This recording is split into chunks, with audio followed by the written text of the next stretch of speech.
Reaction क्या है, आइए जरा इससे मिला जाए। What is Cannizzaro reaction? Good morning guys. 10 minute chemistry सुबह 10 बजे विद के किसी में हाजिर हैं कुछ नई नेम रिएक्शंस के साथ जो बड़ी इंपॉर्टेंट होती हैं पॉइंट ऑफ एग्जामिनेशन के बेसिस। इन्हीं में से एक रिएक्शन है carbonyl compounds aldehyde and ketones की बहुत इंपॉर्टेंट रिएक्शन कैनिज़ारो रिएक्शन।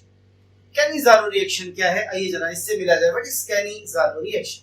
हम रिएक्शन से मिलें इससे पहले कुछ कंडीशंस होती हैं इस रिएक्शन को कराने के लिए, आइए जरा उन कंडीशन से मिलते हैं। सबसे पहले कैनिज़ारो रिएक्शन केवल और केवल कौन दे सकते हैं? एल्डिहाइड्स दे सकते हैं। कीटोन्स इस रिएक्शन को रिस्पॉन्ड नहीं करते और केवल वो एल्डिहाइड इस रिएक्शन को दे सकते हैं in which no alpha hydrogen is present, यानी अल्फा हाइड्रोजन प्रेजेंट नहीं होनी चाहिए। आइए, व्हाट इज अल्फा हाइड्रोजन? ये क्या होती है जरा देखिएगा। एक्चुअली ये है आपका फंक्शनल ग्रुप किसका? एल्डिहाइड। फंक्शनल ग्रुप से जो डायरेक्ट कार्बन जुड़ा होता है पड़ोस वाला, this carbon is said to be alpha carbon और इससे जुड़ी हाइड्रोजन को कहते हैं अल्फा हाइड्रोजन। तो यदि आप चाहते हैं कैनिज़ारो रिएक्शन, ये वाली हाइड्रोजन आपके कंपाउंड में प्रेजेंट नहीं होनी चाहिए। फॉर एग्जांपल, जैसे सपोज करिए हमने एग्जांपल लिखा है फॉर्मेल्डिहाइड HCH, इसमें कोई अल्फा हाइड्रोजन नहीं है। क्यों? देख भाई, ये फंक्शनल ग्रुप हो गया। फंक्शनल ग्रुप तो है पर इससे जुड़ा अल्फा कार्बन ही नहीं है, और यदि अल्फा कार्बन ही नहीं है तो अल्फा हाइड्रोजन नहीं। ये अल्फा हाइड्रोजन नहीं है, याद रखिएगा। अल्फा वो होती है जो अल्फा कार्बन से जुड़ी हो, और अल्फा कार्बन वो होता है जो फंक्शनल ग्रुप से जुड़ा हो।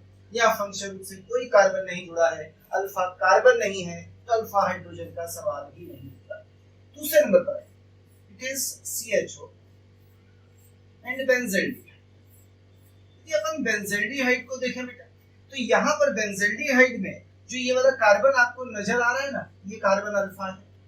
तो अल्फा कार्बन तो यहाँ पे मौजूद है, लेकिन इस पे कोई अल्फा हाइड्रोजन नहीं है। आप देख लीजिए ऐसा क्यों नहीं है? क्योंकि कार्बन 4 बॉन्ड बनाता है बेटा, एक ऊपर बना है, एक इधर बना है, दो इधर बने हैं।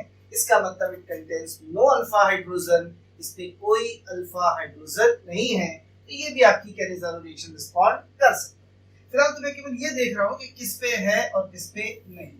आइए एक फ्यू मोर एग्जांपल, थोड़े से एग्जांपल साथ में लेते हैं। जैसे उसने बोला CH3 का होल थ्राइस CHO। देखिए ये क्या हो गया? फंक्शन। ये क्या है? अल्फा। कार्बन तो यहाँ भी अल्फा है और इस अल्फा कार्बन से कोई हाइड्रोजन नहीं जुड़ी है, यानी इसमें भी अल्फा हाइड्रोजन नहीं। एक सम मोर कंपाउंड्स, जैसे उसने बोला CCl3CH। अब ये आपका फंक्शन ग्रुप हो गया, ये आपका अल्फा कार्बन भी है और इस अल्फा कार्बन पे अल्फा हाइड्रोजन नहीं। तो पहली शर्त यह है कि आपका ऐसा कोई मॉलिक्यूल होना चाहिए, ऐसा मॉलिक्यूल तो हम बात कर रहे थे कि CCl3CHO में अल्फा हाइड्रोजन नहीं है, तो ये वो आपके कंपाउंड से जिनमें अल्फा हाइड्रोजन्स नहीं होते हैं, यानी इनके लिए हम कैनिज़ारो रिएक्शन कराने की कोशिश कर सकते हैं। अब सवाल है कि कंडीशन तो चलिए हमें पता चल गई कि कैनिज़ारो रिएक्शन है क्या, जरा इस बात से और मिल जाते हैं। आइए, व्हाट इज कैनिज़ारो रिएक्शन? चलिए थोड़ी सी कंडीशंस पे और नजर डालते हैं। पहली कंडीशन है given by the aldehydes having no alpha hydrogen, केवल वही एल्डिहाइड्स इसे दे सकते हैं जिनके पास अल्फा हाइड्रोजन नहीं। दूसरी कंडीशन क्या कहते हैं? कहते हैं कंसंट्रेटेड एल्केन। कंसंट्रेटेड एल्केन जो कंसंट्रेशन होनी चाहिए वो कितनी होनी चाहिए? 50 से 60%। देखिए कंसंट्रेशन ऐसा नहीं कि इससे बढ़ा नहीं सकते, पर बढ़ाने से रिएक्शन के ऑर्डर्स बदल जाते हैं। सिखाऊंगा कैसे। फिलहाल कंसंट्रेशन कंसंट्रेटेड अल्केली होना चाहिए जिसकी कंसंट्रेशन 50 से 60% हो। लाइक जैसे आप किसे ले सकते हैं? आप NaOH को ले सकते हैं, किसे ले सकते हैं? KOH को ले सकते हैं। यानी इनमें से किसी की प्रेजेंस होनी जरूरी है, इनकी एब्सेंस में रिएक्शन नहीं होती है, और इसके साथ हमेशा हम इसे गर्म करते हैं, यानी विद टेम्परेचर। टेम्परेचर जरूर होना चाहिए। नॉर्मल कंडीशन में या कोल्ड कंडीशन में रिएक्शन अच्छे से कभी भी रिस्पॉन्ड नहीं होती। क्यों नहीं होती? रीजंस मैं आपको बताऊंगा थोड़ी देर के बाद। फिलहाल तो मैं आपको कंडीशन से मिला रहा हूँ। क्या कंडीशन बोली बेटा मैंने? केवल वही एल्डिहाइड इस रिएक्शन को दे सकते हैं जिनके अल्फा हाइड्रोजन ना हो, कीटोन्स इस रिएक्शन को रिस्पॉन्ड नहीं करेंगे। दूसरी है कंसंट्रेटेड एल्केली 50 से 60% कंसंट्रेशन का NaOH या KOH रिएक्शन में प्रेजेंट होना चाहिए टेम्परेचर या हीट के साथ। आप चाहें तो इसके साथ बॉयल भी कर सकते हैं रिएक्शन को रिस्पॉन्ड कराने के लिए। आइए रिएक्शन क्या होती है, थोड़ा सा आगे बढ़। कहते हैं इनकी प्रेजेंस में जब ऐसे एल्डिहाइड जिनके पास अल्फा हाइड्रोजन प्रेजेंट नहीं होता या एब्सेंट होता है गर्म किया जाता है तो यहाँ पर एक रिएक्शन होती है। It is a slow disproportionation reaction. What is disproportionation reaction? This takes place. एक स्लो डिस्प्रपोर्शनेशन रिएक्शन होती है।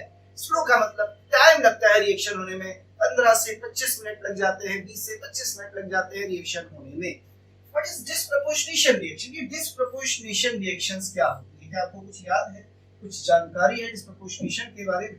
तो हम ऐसे बोलते हैं डिस्प्रपोर्शनेशन में कि इसमें सेम मॉलिक्यूल यानी एक ही मॉलिक्यूल के अंदर सेम मॉलिक्यूल सेम एलिमेंट यानी मॉलिक्यूल भी सेम और एलिमेंट भी सेम, सेम एलिमेंट का ऑक्सीडेशन होना चाहिए एंड रिडक्शन होना चाहिए। यानी जिस एलिमेंट का रिडक्शन हो रहा है मॉलिक्यूल में, उसी मॉलिक्यूल में उसी एलिमेंट का ऑक्सीडेशन भी होना चाहिए। हमारे पास मॉलिक्यूल क्या है? एल्डिहाइड। कैसे होंगे ऑक्सीडेशन एंड रिडक्शन? आइए नजर डालते हैं।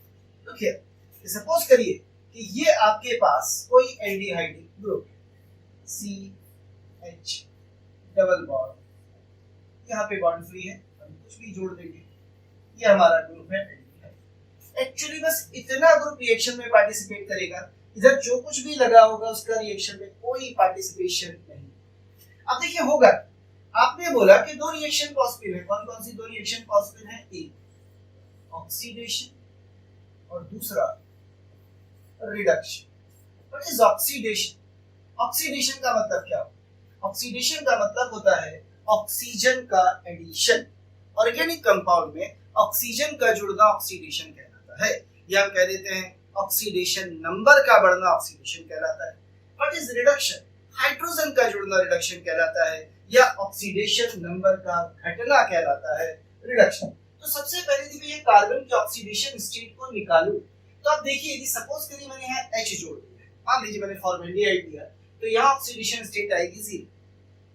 क्लियर है?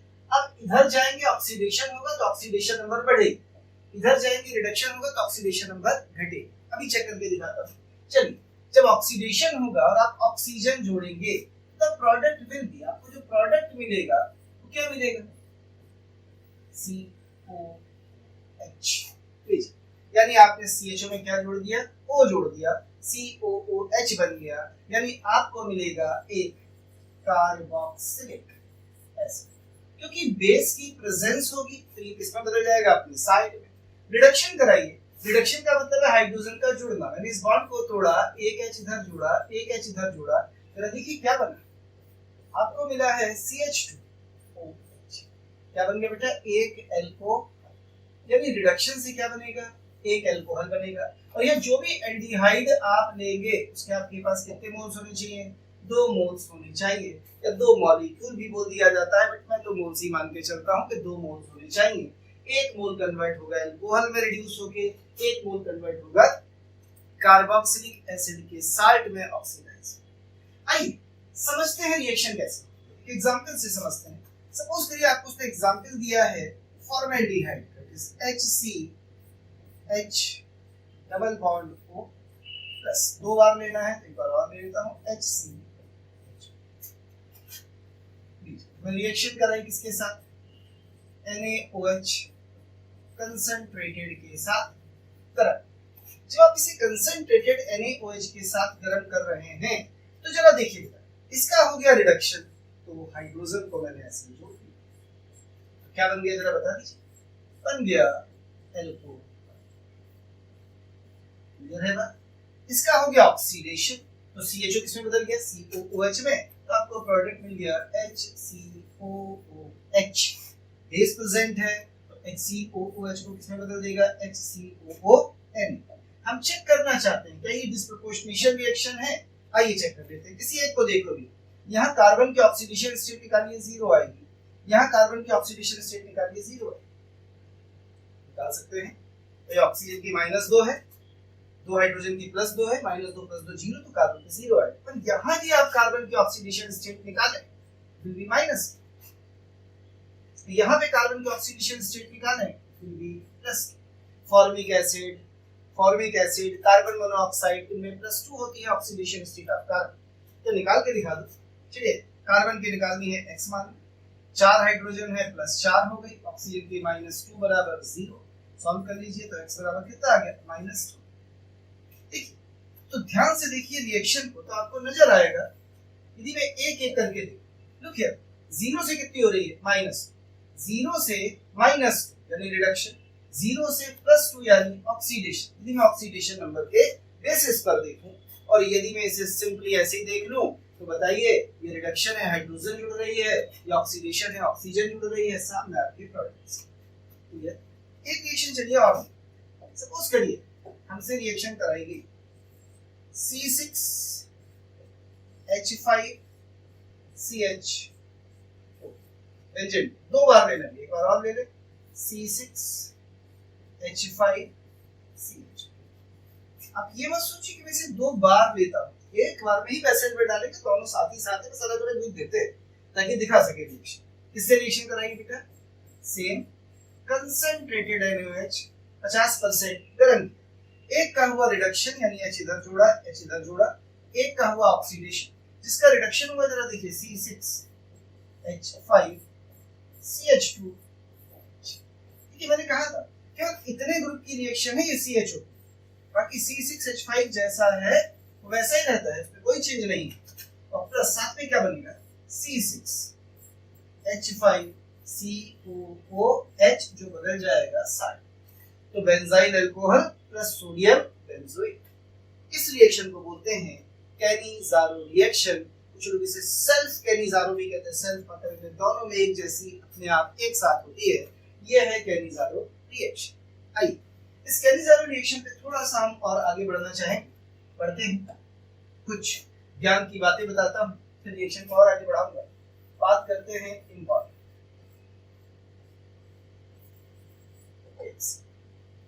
सबसे आपकी कंडीशन थी केवल वही एल्डिहाइड इस रिएक्शन को दे सकते हैं जिनके पास अल्फा हाइड्रोजन नहीं, पर एक्सेप्शनली एक ऐसा भी केस है जहां अल्फा हाइड्रोजन होने के बाद भी आपका एल्डिहाइड इस रिएक्शन को रिस्पॉन्ड कर जाता है, वो है isobutyl aldehyde. What is isobutyl aldehyde? ये CH3 का होल ट्वाइस CH ये फंक्शन ग्रुप है, ये अल्फा कार्बन है, इस पे अल्फा हाइड्रोजन है, कहते हैं है अल्फा H, बट गिव्स, लेकिन देता है but gives Cannizzaro reaction. Cannizzaro reaction respond करता है, इसका मतलब ये हुआ यदि मैं इस मॉलिक्यूल को ले लूं फुल ट्वाइस CH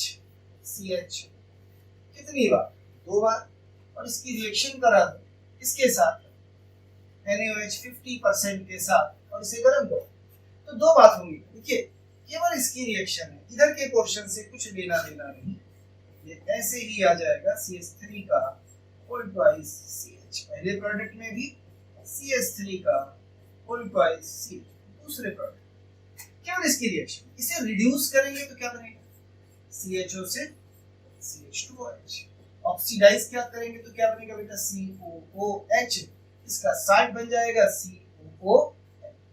तो ये इस रिएक्शन को रिस्पॉन्ड कर रहा है जबकि इसके पास अल्फा हाइड्रोजन प्रेजेंट है। सर ऐसा कैसे हो जाता है, इसके लिए हमें मैकेनिज्म को अप्रोच करना पड़ेगा।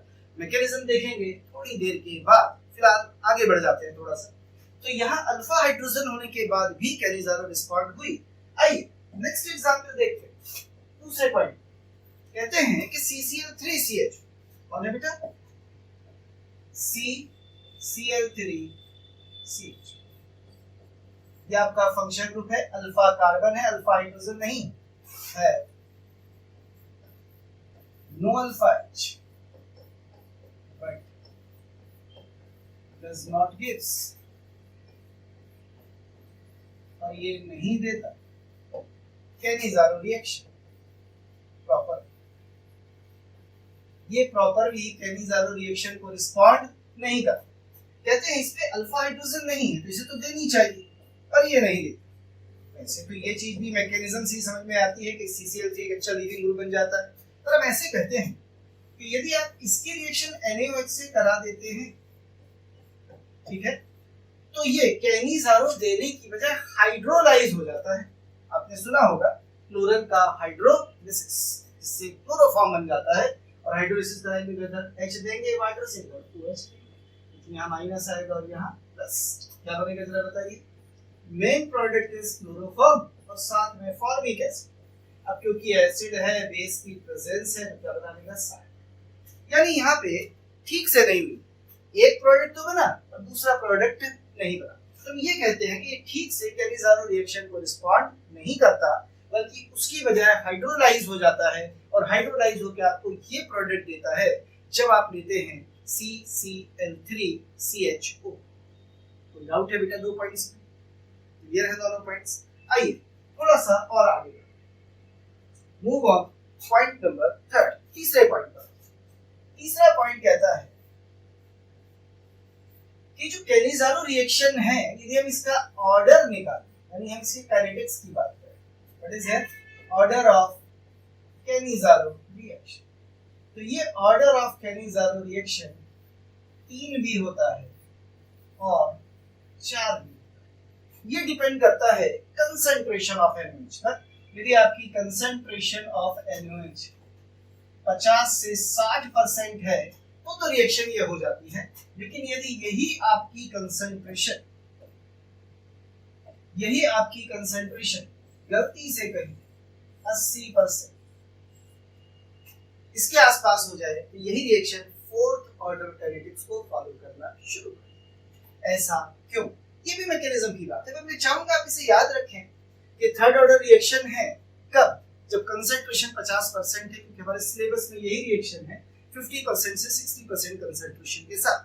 80% के साथ हमारे सिलेबस में ही नहीं, लेकिन हाँ होती है तो ऑर्डर बदल जाता है। आइए चौथे नंबर पे, सबसे इंपॉर्टेंट बात शुरू होती है यहाँ से। अब हम बात कर रहे हैं चौथे पॉइंट में कैनिज़ारो रिएक्शन की मैकेनिज्म। इसी से पता चलता है कि आखिर रिएक्शन स्लो क्यों। बात करते हैं मैकेनिज्म ऑफ कैनिज़ारो रिएक्शन। चलिए मिलते हैं मैकेनिज्म से, देखिए कैसे।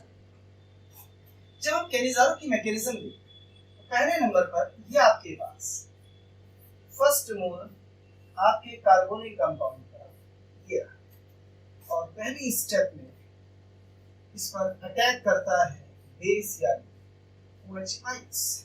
रिवर्सिबल स्टेप है, फास्ट रिएक्शन होती है क्योंकि बहुत रिएक्टिव होता है फॉर्मेल्डिहाइड। इसके लिए किसी भी न्यूक्लियोफाइल, आपने सुना होगा aldehyde ketones nucleophilic addition reaction, तो यहाँ पर एक न्यूक्लियोफिलिक एडिशन रिएक्शन आपके सामने होने जा रही है। जरा देखिए कैसे।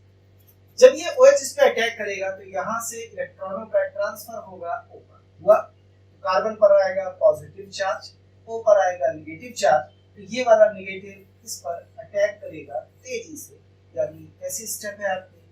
Fast step. और जब अटैक करेगा then what you can get, क्या मिलेगा आपको? ये बॉन्ड सिंगल हो गया, O पर माइनस आ गया, H ऐसा का ऐसा है और इस कार्बन पर आके जुड़ गया है OH। क्लियर? ये आपका ऑक्सीनाइन बना है इंटरमीडिएट, हाइड्रोक्सी ऑक्सीनाइंस भी कहते हैं। ये आपका एक इंटरमीडिएट फॉर्मूला है। अब हम इसी रिएक्शन को आगे लेके चलते हैं। अब अगली स्टेप 2 तरीके से हो सकती है। पहला, हम यहाँ पे इस्तेमाल करते हैं सेकंड मोल ऑफ फॉर्मेल्डिहाइड, ये रहा पहला, या हम कंसंट्रेशन बढ़ा सकते हैं। तो मैं भी कंसंट्रेशन वाइज की चेंज नहीं करूंगा, मैं केवल इस्तेमाल करूंगा इसे। अब देखिए अगली स्टेप में क्या, ये ऑक्सीजन अपने नेगेटिव को खत्म करना चाहेगा, तो तो खत्म कैसे करेगा मैं आपको ये सिखाऊंगा। यहाँ पर एक स्टेप होती है और फेवरेबल अच्छी स्टेप नहीं मानी जाती, इसलिए बहुत स्लो होती है, और वो स्टेप है ये कि यहाँ से ये इलेक्ट्रॉन वापस आना चाहे न्यूट्रल होने के लिए, तो कार्बन के 5 बॉन्ड बन जाएंगे। जब 5 बॉन्ड बन जाएंगे तो कार्बन को एक बॉन्ड तोड़ना पड़ेगा। ठीक, अब देखिए इधर तो डबल हो गया, अब या तो इस OH को जाने दे, और OH को जाने नहीं देगा क्योंकि दोबारा अटैक कर देगा फौरन से, क्योंकि न्यूक्लियोफाइल है बेटा। अब हमारे पास हटाने के लिए कौन बच रहा है? केवल H। तो इस H को हटाता है किस फॉर्म में? H- की फॉर्म में। ऐसे देखिए, जब ये इस H को यहाँ से हटाए तो ये H यहाँ से हट के जाएगा किसके पास? ये H यहाँ से हटेगा माइनस की फॉर्म में। देखते रहिएगा, यहाँ से इलेक्ट्रॉन का ट्रांसफर होगा, यहाँ प्लस आएगा, तो ये वाला H कहाँ शिफ्ट हो जाएगा? यहाँ पे। इस स्टेप को नाम दिया जाता है हाइड्राइड शिफ्ट। अब ये बताइए, हाइड्राइड शिफ्ट, बल्कि मैं इसको बोलूंगा हाइड्राइड शिफ्ट की बजाय, it not shift, it is hydride transfer. ये मैं शिफ्ट की बजाय इसे ये बोल दूं कि ये हाइड्राइड का क्या हो रहा है इस स्टेप में? Hydride transfer. क्या हो रहा है? ट्रांसफर। और ये जो हाइड्राइड ट्रांसफर वाली ये स्टेप है, यही आपकी स्टेप कैसी है? Very slow. क्यों है बहुत स्लो बेटा? ये इसलिए स्लो है क्योंकि H- अच्छा लीविंग ग्रुप होता ही, H- आराम से निकलेगा ही नहीं, क्योंकि हाइड्रोजन की इलेक्ट्रोनेगेटिविटी कार्बन से कैसी है? कम। तो प्लस निकलना चाहेगा, पर हमें माइनस निकालना है। क्यों माइनस निकालना है? क्योंकि यदि मैं प्लस दे दूंगा, इसे माइनस दे दूंगा, तो कार्बन 4 बॉन्ड है, माइनस चार्ज है, इलेक्ट्रॉन ज्यादा हो जाएंगे, इसलिए माइनस की फॉर्म में ही जाए। और जब बेटा ये जाएगा तो ये बड़ी स्लो स्टेप है। यदि ये स्लो स्टेप है तो इसी को बोलते हैं रेट डिटरमिनिंग स्टेप। यही कहलाती है इस रिएक्शन की रेट डिटरमिनिंग स्टेप। चलिए ये चलते हैं, क्या बना जरा बताइए। आपको मिला HC, ये बॉन्ड हो गया डबल, आ गया OH। कौन सा OH आया बेटा? ये वाला। और ये H यहाँ पे चला गया है तो प्लस, साथ में आपको मिला है CH3O- स्ट्रॉन्ग बेस। क्लियर? क्या रिएक्शन में NaOH लिया था, इसका मतलब अभी Na प्रेजेंट होगा, तो वो Na क्या करेगा? इस हाइड्रोजन को यहाँ से डिस्प्लेस कर देगा यहाँ पर, और खुद Na आ जाएगा इसके पास। प्लस आपको मिल गया है CH3OH। ये है मैकेनिज्म ऑफ द रिएक्शन।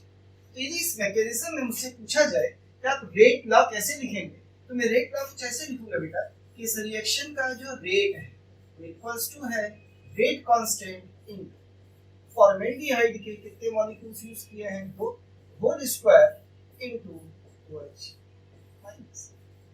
यहाँ ऑर्डर ऑफ रिएक्शन निकालेंगे तो आपका जो ऑर्डर ऑफ रिएक्शन होगा that will be equals to 3।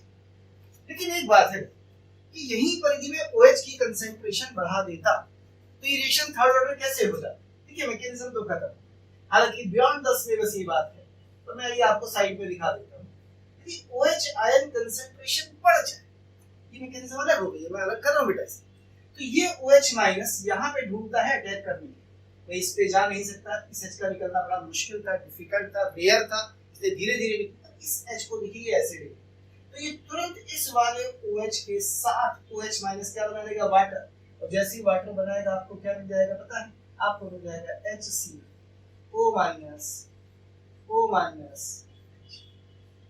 इससे एक फायदा होता है, अब इसमें H के अलावा कुछ और निकल ही नहीं सकता, तो ये वापस आएगा, ये H फिर से निकलेगा, ये फिर से इस पे अटैक करेगा, फिर सेम रिएक्शन हो जाएगी। बस फर्क इतना होगा कि एक OH और इंक्लूड हो गया तो यहाँ OH का स्क्वायर हो जाएगा, और स्क्वायर होने पर इसका ऑर्डर ऑफ रिएक्शन कितना हो जाएगा? अच्छा, नीचे वाली मैकेनिज्म में एक डाई एनायन बनता है। क्या बनता है? Di anion. इसका फॉर्मेशन भी इंटरमीडिएट की तरह पॉसिबल होता है, और हम इस पे ज्यादा ध्यान नहीं देते, हम इस मैकेनिज्म को हटा देते हैं। नीचे ये हमारी सिंपल सी मैकेनिज्म है जो आपको पढ़नी थी, आसान सी मैकेनिज्म। ये थी मैकेनिज्म ऑफ कैनी-ज़ारो रिएक्शन। चलिए थोड़ा सा आगे बढ़ते हैं। यदि आप पहली स्टेप पे ध्यान दें तो OH- का अटैक देख रहे हैं, दूसरी स्टेप पर ध्यान दें तो हाइड्राइड का ट्रांसफर। यदि मुझसे पूछा जाए कि हाइड्राइड का ट्रांसफर कब आसान है, तो हम ये कहेंगे कि ये इलेक्ट्रॉन लेके जा रहा है, कार्बन इसे इलेक्ट्रॉन दे रहा है, तो ये कार्बन इसे इलेक्ट्रॉन कब आसानी से देगा? तो ये कार्बन इसे तब आसानी से इलेक्ट्रॉन देगा जब ये कार्बन इलेक्ट्रॉन रिच हो। ये इलेक्ट्रॉन रिच कब होगा? जब मैं इससे ऐसे ग्रुप जोड़ूं जो इसको इलेक्ट्रॉन दे। यानी हाइड्राइड आयन ट्रांसफर डिपेंड करेगा इस बात पर कि इस कार्बन पर इलेक्ट्रॉन डेंसिटी कितनी ज्यादा है, और इसको इलेक्ट्रॉन डेंसिटी देने के लिए जो ग्रुप होंगे बेटा वो हमेशा होंगे +m एंड +. इसका मतलब किसी भी आयन की हाइड्राइड ट्रांसफर की जो कैपेसिटी होगी, ये इंटरमॉलिक्यूलर है, दो मॉलिक्यूल के बीच में है बेटा, तो इंटरमॉलिक्यूलर हाइड्राइड आयन की जो कैपेसिटी है ट्रांसफर की वो तब ज्यादा होगी जब कौन से इफेक्ट लगे होंगे, +m और +i. यदि यहीं पे मैं उल्टा कर दूं, इलेक्ट्रॉन खींचने लगे तो इसमें प्लस आएगा, यदि प्लस आएगा तो ये माइनस को बिल्कुल नहीं जाने देगा, अपनी तरफ खींचेगा. यानी यदि मैं यहाँ माइनस लगा देता m और -i तो हाइड्राइड आयन ट्रांसफर की टेंडेंसी कम हो जाती है, आपकी रिएक्शन स्लो हो जाती है और जाती है. बात समझ में आई है? आई थोड़ा सा आगे बढ़ते हैं. ये तो बात थी मैकेनिज्म.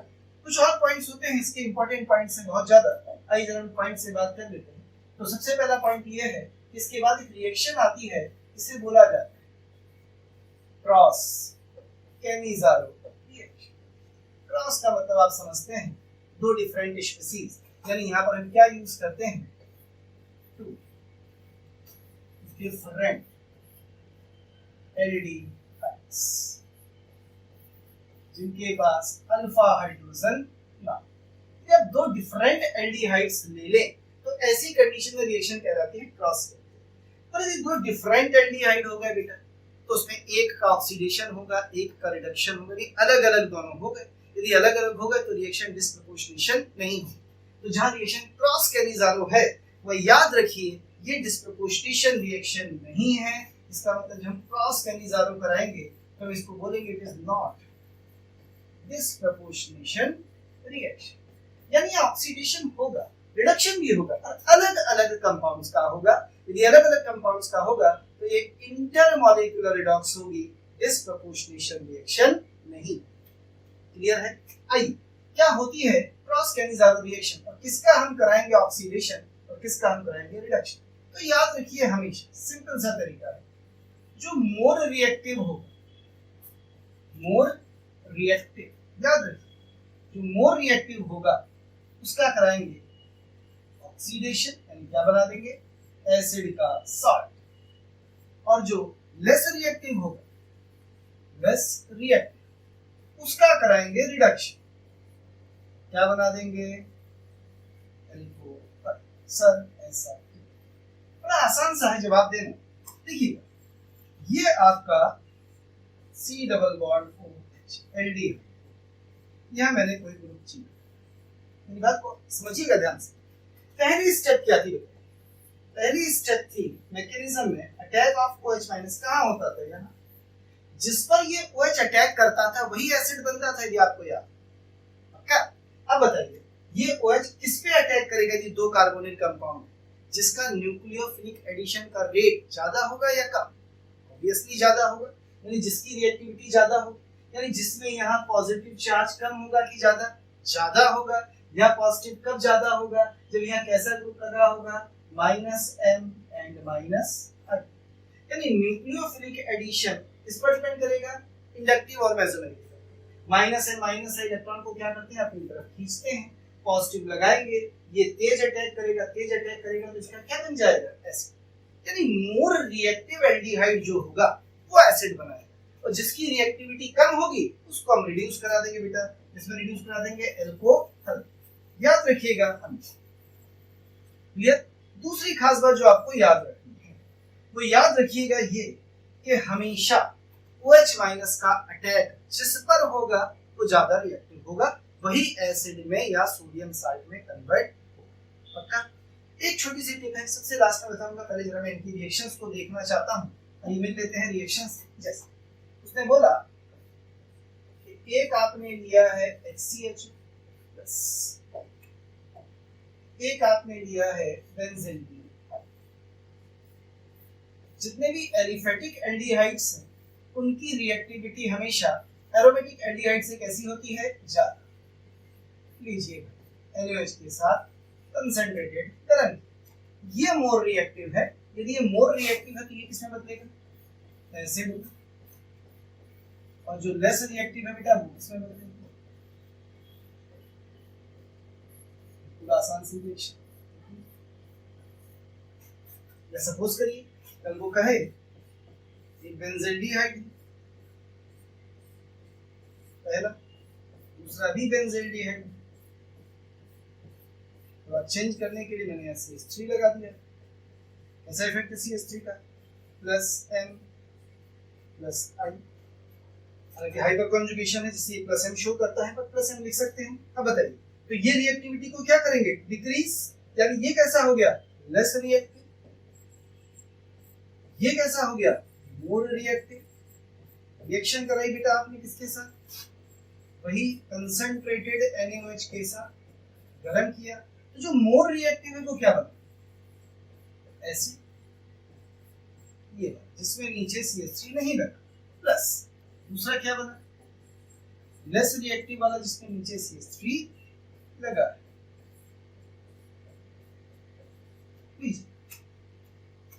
ये क्रॉस कैनिज़ारो रिएक्शन। क्लियर है? आइए थोड़ा सा आगे बढ़ो। क्रॉस कैनिज़ारो के बाद नेक्स्ट रिएक्शन एक और होती है, इसे बोला जाता है इंटरनल। क्या बोलते हैं? Internal Cannizzaro reaction. इंटरनल का मतलब होता है with in A molecule, with in A molecule, एक ही मॉलिक्यूल के अंदर में क्या, जब दो एल्डिहाइड या कार्बोनिल ग्रुप्स जैसे फॉर एग्जांपल हमने इसे लिया ब्लाइऑक्सल, क्या नाम होता है? ब्लाइऑक्सल, और रिएक्शन करा इसे NaOH कंसंट्रेटेड के साथ करंट। अब देखिए बेटा ब्लाइऑक्सल है, कंसंट्रेटेड NaOH के साथ गर्म कर रहे हैं, दो CHO हैं, इसमें एक का तो हो जाएगा ऑक्सीडेशन, वो बन जाएगा COOH, ये बना दिया। एक का हो जाएगा रिडक्शन, वो बन गया CH2OH। तो ये एक ही मॉलिक्यूल के अंदर हुआ। जब विद इन ए मॉलिक्यूल होता है, एक मॉलिक्यूल के अंदर होता है, तो इसे बोल दिया जाता है इंटरनल कैनिज़ारो रिएक्शन। एक एग्जांपल आइए और लेके दिखाता हूं इसके अलावा। जैसे अच्छा एग्जांपल, उसने आपको ये कोई कंपाउंड दिया, यानी दो कार्बोनिल्स, और कहता है इसकी रिएक्शन कराई गई है कंसंट्रेटेड। देखिए मैं कहीं पर लिखता नहीं हूं, पर ये कंसंट्रेटेड होता है हमेशा NaOH के साथ। तो देखिए ये तो है कीटोन और ये है एल्डिहाइड, अल्फा हाइड्रोजन दोनों पर एक। अब ये बताइए इसी के अंदर रिएक्शन करा तो किसका ऑक्सीडेशन आसान होता है? एल्डिहाइड का, क्योंकि मोर रिएक्टिव। और इसका क्या हो जाएगा? रिडक्शन, क्योंकि कीटोन तो वैसे भी ऑक्सीडाइज नहीं होते, पर कीटोन्स रिड्यूस हो जाते। तो लीजिए रिड्यूस हुआ, ये तो बना अल्कोहल, और जो ऑक्सीडाइज हुआ वो बन गया एसिड का साथ। ये है इंटरनल कैनिज़ारो रिएक्शन। क्लियर? ये था कैनिज़ारो रिएक्शन के बारे में। एक इंपॉर्टेंट टिप ध्यान की बात सीख लीजिए। ध्यान की बात यह है, यहाँ पे आपके पास एक एल्डिहाइड था, ठीक है, आपके पास एक और एल्डिहाइड था,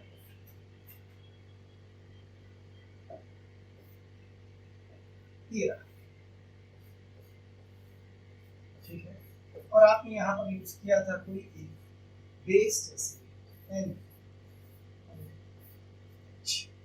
कभी इस रिएक्शन को आप सीधे एक स्टेप में मैकेनिज्म वाइज करना चाहिए। तो मैं आपको ट्रिक सिखाता हूँ, जरा सीखिएगा कैसे कर। पहला, इसे तोड़ेंगे हमेशा गलत, ऐसे जैसे टूटता तो नहीं भाई, पर अपन ऐसे ही तोड़ेंगे, याद रखिए। अब करना क्या, ध्यान से सुनिएगा मेरी बात को, बड़े दिमाग लगा के सोचिए।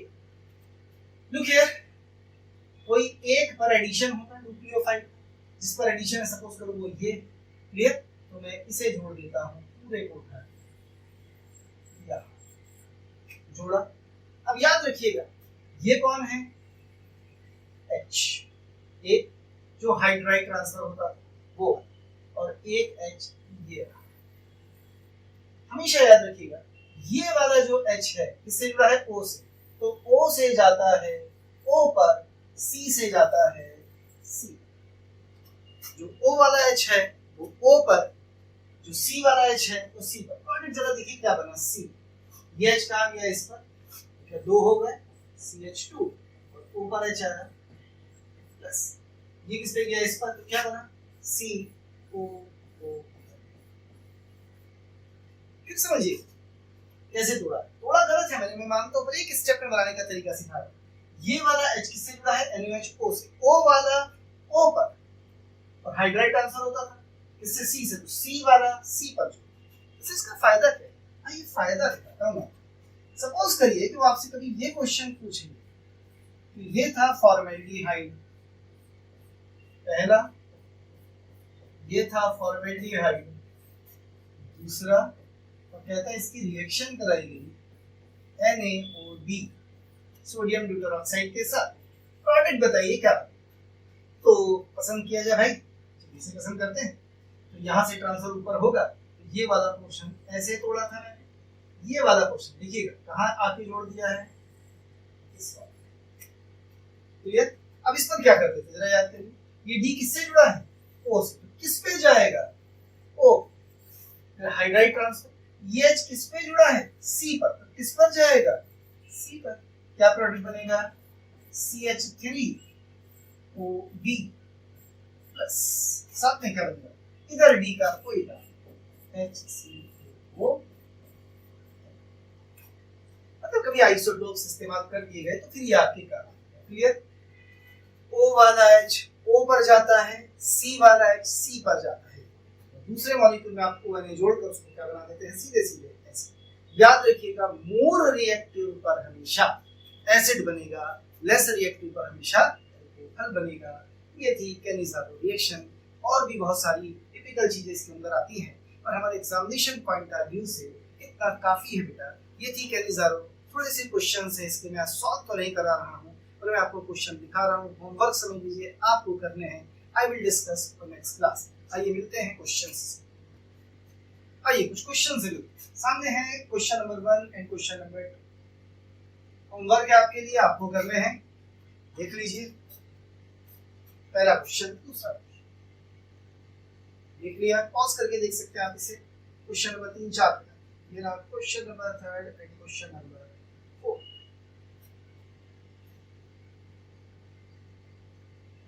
क्लियर है, देख लीजिए क्वेश्चंस। आगे बढ़ते हैं, क्वेश्चन नंबर 5 और question number 5, question number 5 and question number 5। ठीक है, अब आपको लग रहा होगा इसे नहीं तो 5 का है तो क्वेश्चन नंबर 6 है, नहीं भाई 5 ही है, ध्यान से, तो दोनों सेम है, गलती से हो गया है। अब मेरे पास समय नहीं था कराने का तो मैंने छोड़ दिया। क्वेश्चन नंबर 5, 6 एक थे, ये है क्वेश्चन नंबर 7 और क्वेश्चन नंबर, देख लीजिए आसान से है। मैकेनिज्म का क्वेश्चन है, छोटा सा कैनिज़ारो सिस्टम पूछी है, इंट्रामॉलिक्यूलर कैनिज़ारो का रिएक्शन, ये भी मैंने शायद आपको कराया है, आसान से क्वेश्चन से क्लियर। आगे बढ़ जाते हैं, 2 क्वेश्चंस आपके सामने ये रहे, और रिएक्शन करानी है इसकी कैनिज़ारो, इनमें कौन कैनिज़ारो दे रहा है, ऑप्शन छांटना है। उसकी कैनिज़ारो रिएक्शन के 4 प्रोडक्ट्स जो दिए हैं वो ये हैं आपके सामने, 2 आप देख चुके थे, 2 ये रहे। प्लीज ये थी कैनिज़ारो के 10 क्वेश्चंस, एक माइनस कर लीजिए, 9 क्वेश्चंस आप लगाइए। अगली क्लास में हम पढ़ेंगे एल्डोन कंडेंसेशन के बारे में, थोड़ी बड़ी रिएक्शन है, लगेंगे समय 40 से 45 मिनट का, और ये क्वेश्चंस करेंगे और एल्डोन कंडेंसेशन के क्वेश्चंस भी उसमें डालेंगे, और एक छोटी सी रिएक्शन इसी के बीच में मैं आपको अगली क्लास में शुरू करूंगा, टिशेंको रिएक्शन। चलिए, मैं कोशिश करूंगा कि आपके वीडियोस को रेगुलराइज कर दूं, क्योंकि आपको लगता है आपके एग्जाम पास है, इसलिए तो आने वाले वीक में आपके वीडियोस रेगुलर आएंगे पर डे। ठीक, आज यहाँ तक, थैंक यू, धन्यवाद, शुक्रिया।